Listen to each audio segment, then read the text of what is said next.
Guys, so today is the 25th of October, so it's the end of the week. So today's Saturday. I'm just going to review the trades that I called out on, I believe, Sunday last week, kind of like a lookout from last week. So, what happened this week? Well, GPUSD was our number one pair, right? Well, I took this trade and I closed it earlier this week at a um, down here at a 1 to 3.75 risk reward. Now, ideally, I wanted to hold down here, but it was Friday and we were not at the take profit level yet, and so I decided to close it instead of holding it over the weekend. Now, you may be asking, why did I get in? Well, remember last week I was looking for a break, retest, engulfing? Well, if I zoom out here, zoom in to the 1 hour, I like to look for the break, retest, and engulfing on the 1 hour minimum. 15 minute, 30-minute time frames are not strong enough for me to enter a trade from. So we were analyzing the market, I think around here, Sunday night at like 8 or 9 o'clock at night. I said I was just waiting for a break and retest. So we had this upward move. We broke out. We came back. And then this small move where we turned bullish, right? This bullish correction. I was waiting for a break below the lower high, which was right here. Break, retest, and then bearish engulfing. So ideally, I would have entered right here, but I was asleep at 6 o'clock in the morning. So it was actually 9 o'clock or 10 o'clock actually when I actually opened the charts and saw that we were actually in a better position. We had the bearish engulfing, but now we were price at that point was right up here. So I decided to enter because I had all my rules met. Stop loss above this this lower high with a few pips of margin just in case. And then my take profit was based on the daily low, which remember we couldn't see. We could have entered right here, but that would only give us kind of like a 1 to 3.22. I saw these wicks down here, and I thought to myself, we might be able to hit these wicks. So I went down to the 4 hour, and that's why I used the 4 hour lower low.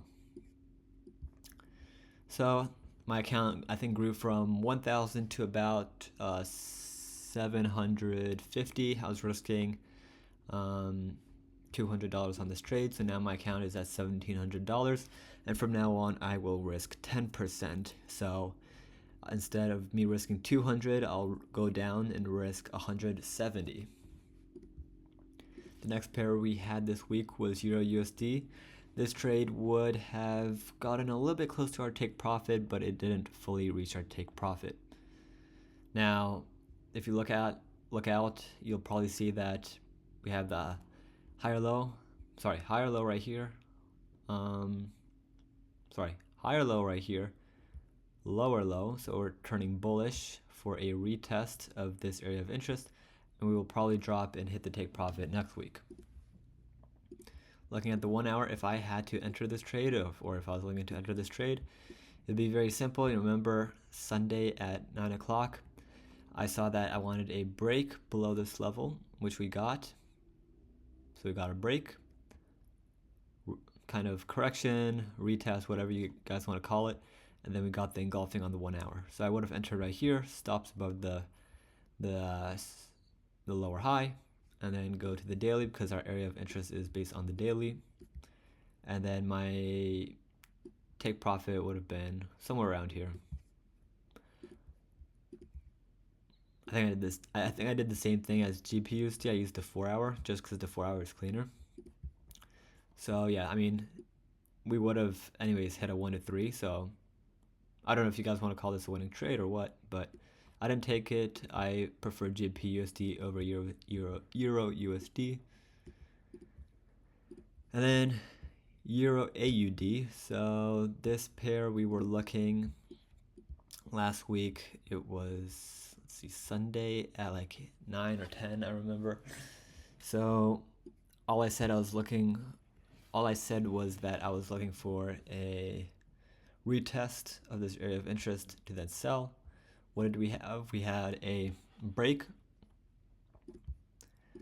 of this head and shoulders, which I think I also drew on the previous video. We had a break of the head and shoulders. This is kind of our neckline, this area of interest. We came back, we got our engulfing on the 1 hour, so you could have entered right here. Stop loss above probably this wick with some extra pips for breathing room. And then for your take profit, I would have targeted this daily structure point right down here. So again, same thing. This week we might get back to the area of interest and then drop. But if you held this, you would have hit a 1 to 2.3. AUD CAD, I said right here I was waiting for a return to this area of interest to then buy. But when we came into this region right down here, so we did approach the area of interest, right? Because we had the break, and this would have been the retest to then buy. But if we look down here, we never had on the 1 hour a shift of structure and bullish engulfing. So I did not enter. Once we went through the area of interest, I stopped being interested on this pair for the week. CAD JPY was a trade that would have worked out. I remember I deleted one of these areas of interest because it was, I think, resistance. But either way, regardless, if you entered this trade, I said I was waiting for a break out of this area of interest, a retest to then buy. Well, we got the break, right? Because this is the higher high. And then this would be where we're breaking out of, this level right here. So we broke out, we retested, and then on the 1 hour, we had the bullish engulfing.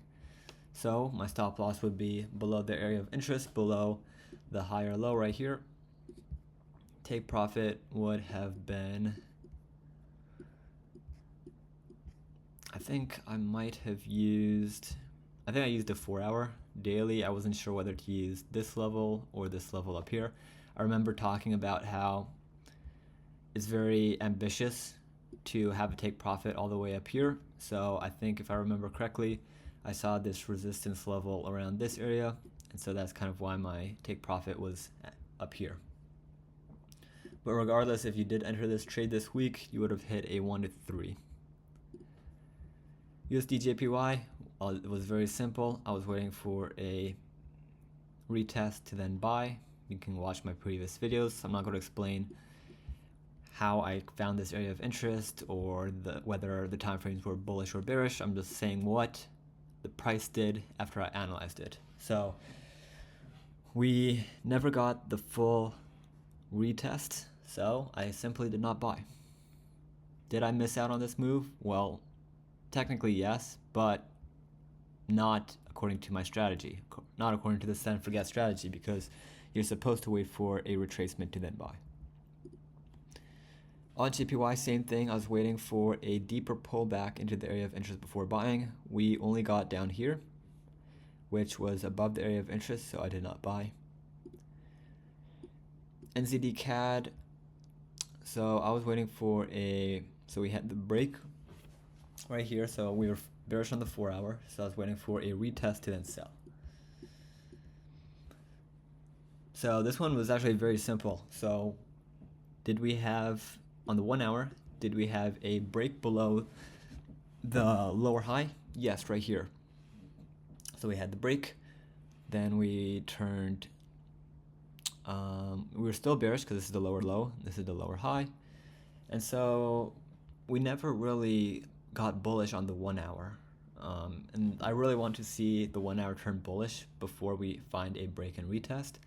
And that literally saved us from this loss, because if you thought this was the break, this was the retest, and this was the engulfing, well, we completely would have hit stop loss. So that's exactly why I need the 1 hour to turn bullish before we even look at sells, and vice versa. I need the 1 hour to turn bearish before I even look for buys. Our final pair last week was GBP CAD.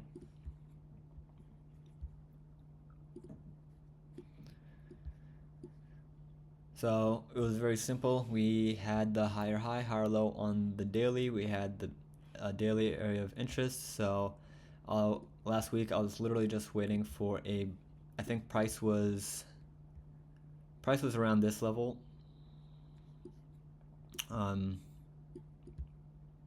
Actually, GBP Cat was a pair I added kind of like during Tuesday, and the only reason I added this kind of instead of Sunday but on Tuesday was because someone told me about this pair, and so I looked at it and it actually looked pretty good. So is that part of the strategy? No, not really, but if the analysis and the chart, if price action is there, then might as well just look at it. And remember I had talked about how the daily was bullish. We had the break, and so now I was waiting for us to return to the area of interest to then buy. That's where I went to the 1 hour, and so the 1 hour was bearish, so I needed a break of the high up here to then for the 1 hour to turn bullish. We never got that, so I kind of just ignored the trade for the rest of the week. And that is the analysis for the pairs as of this Saturday, October 25th. Now I gotta